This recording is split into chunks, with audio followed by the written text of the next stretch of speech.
Olá, amigos, tudo bem com vocês?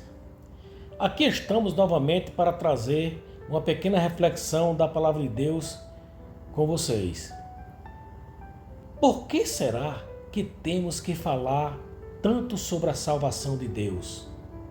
Muitas pessoas acham isso inconveniente, pelo fato de a gente ficar muito insistindo em falar sobre salvação.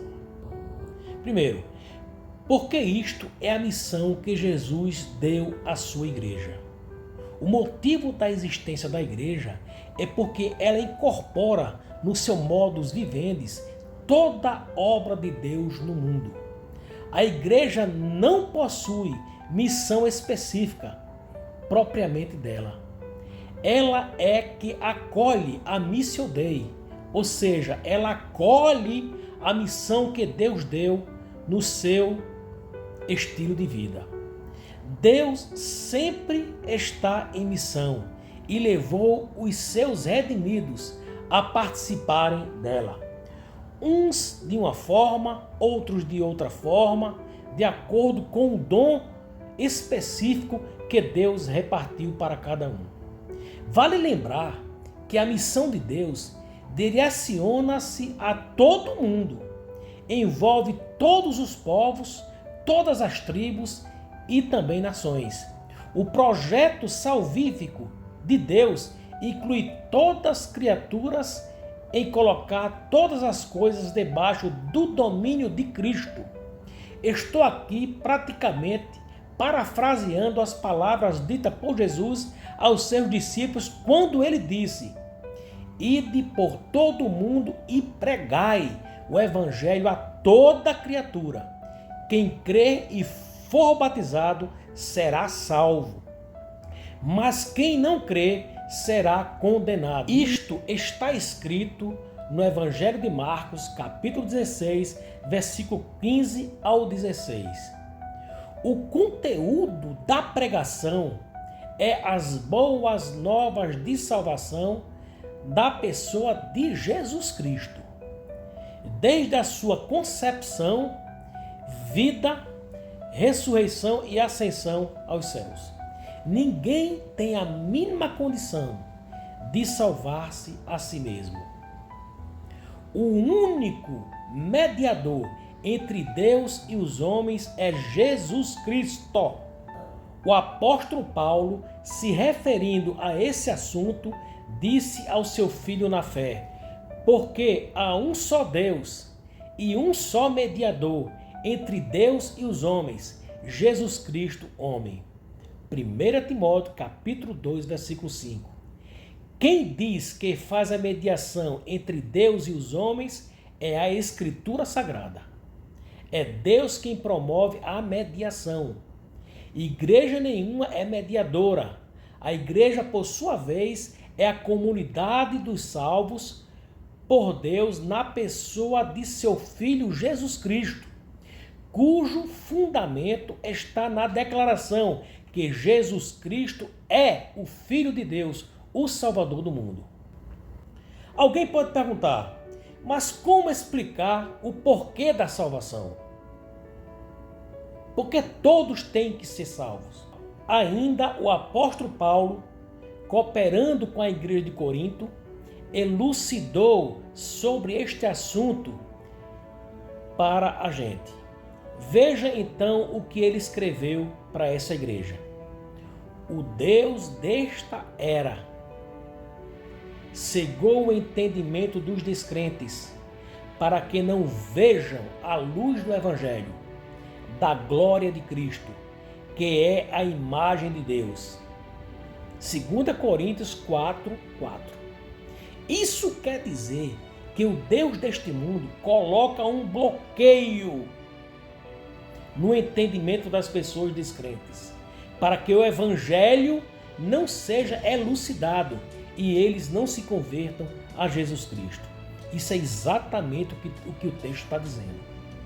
O apóstolo João, seguindo esse mesmo raciocínio, citando o profeta Isaías, disse: "Senhor, quem creu na nossa pregação? E a quem foi revelado o braço do Senhor?" Por isso não podiam crer Então o profeta Isaías disse outra vez: cegou-lhes os olhos e endureceu-lhes o coração, a fim de que não vejam com os olhos e compreendam com o coração, e se convertam e eu os cure. Isso está escrito no Evangelho de João, no capítulo 12, do versículo 38 a 40.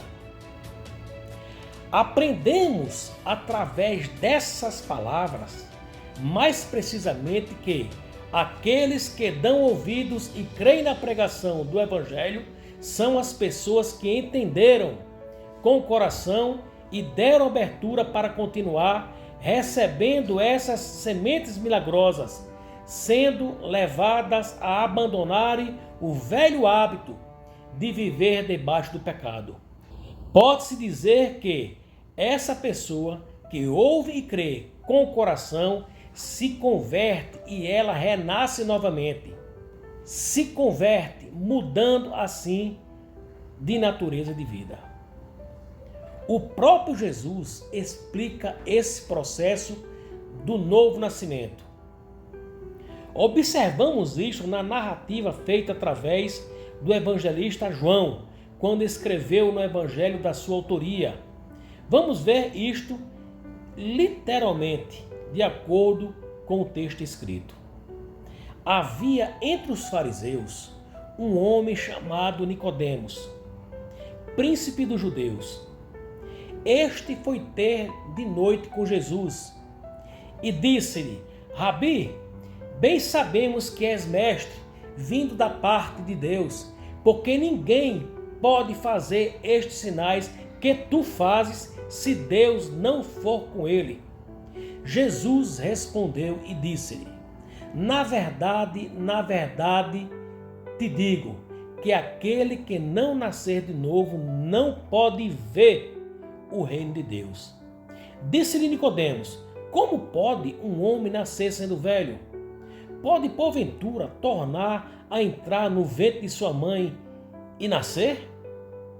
Jesus respondeu a Nicodemos: na verdade te digo que aquele que não nascer da água e do Espírito não pode entrar no reino de Deus. O que é nascido da carne é carne, e o que é nascido do Espírito é Espírito. Não te maravilhes de te ter dito: necessário vos é nascer de novo. Meus queridos, isso está escrito no Evangelho de João, do capítulo 3, do versículo 1 até o versículo 7. Nós acabamos de ler esse trecho todinho. O novo nascimento se dá quando uma pessoa abre o coração para receber as palavras de Deus. O novo nascimento proporciona a pessoa a entender a Escritura Sagrada, a ver e a entrar no reino de Deus, como mostra o texto sagrado que acabamos de ler. Sendo assim, Jesus descreveu que é necessário as pessoas nascerem de novo. Ele disse: o que é nascido da carne é carne, o que é nascido do Espírito é Espírito. Traduzindo isso em pormenores, significa: nascemos para a carne pela vontade dos nossos pais, semente da corrupção, que significa espermatozoide versus óvulo. Nascemos pelo Espírito, pela semente da incorruptibilidade, que é através da palavra de Deus, semeada no coração.